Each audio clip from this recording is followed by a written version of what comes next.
Hi നമസ്കാരം ഫാസിലാണ്. നമുക്ക് എല്ലാവർക്കും അറിയാം നമ്മുടെ മാവ് പേരക്ക അതുപോലത്തെ കൂടുതലും ഫ്രൂട്ട്സ് പ്ലാന്റുകൾ നല്ല രീതിയിൽ വളർച്ച ലഭിക്കാനും അതുപോലെ കായ്ഫലം കിട്ടാനും വേണ്ടി സൂര്യപ്രകാശം വളരെ അനിവാര്യമാണ് എന്നുള്ളത്.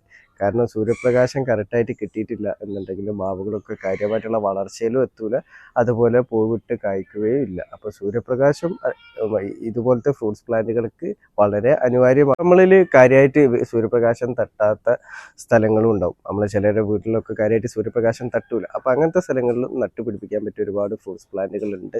അതിൽ ചിലത് ഞാൻ പറയാം. ഒന്ന് നമ്മളെ ബുഷ് ഓറഞ്ച്, അതേപോലെ Chinese Mandarin orange, Nagpur Kamala orange, അങ്ങനത്തെ ഓറഞ്ച് തൈകളൊക്കെ നമ്മൾ തണലുള്ള സ്ഥലത്ത് നട്ടുപിടിപ്പിക്കുക. അതേപോലെ ആത്ത ഇനത്തിൽപ്പെട്ട സീതാപ്പഴം, അതുപോലത്തെ ആത്ത ഇനത്തിൽപ്പെട്ട ഏത് വെറൈറ്റികളാണെന്നുണ്ടെങ്കിലും നമ്മൾ തണലുള്ള സ്ഥലങ്ങളിൽ നമുക്ക് നട്ടുപിടിപ്പിക്കാം. അതുപോലെ നമ്മളെ റംബൂട്ടാൻ്റെ സമാനമായിട്ടുള്ള ഒരു ഫ്രൂട്ട്സ് പ്ലാന്റ് ആണ് പുലാസാൻ. അതേപോലെ മാംഗോസ്റ്റീനൊക്കെ നമുക്ക് നട്ടുപിടിപ്പിക്കാൻ വേണ്ടിയിട്ട് പറ്റും.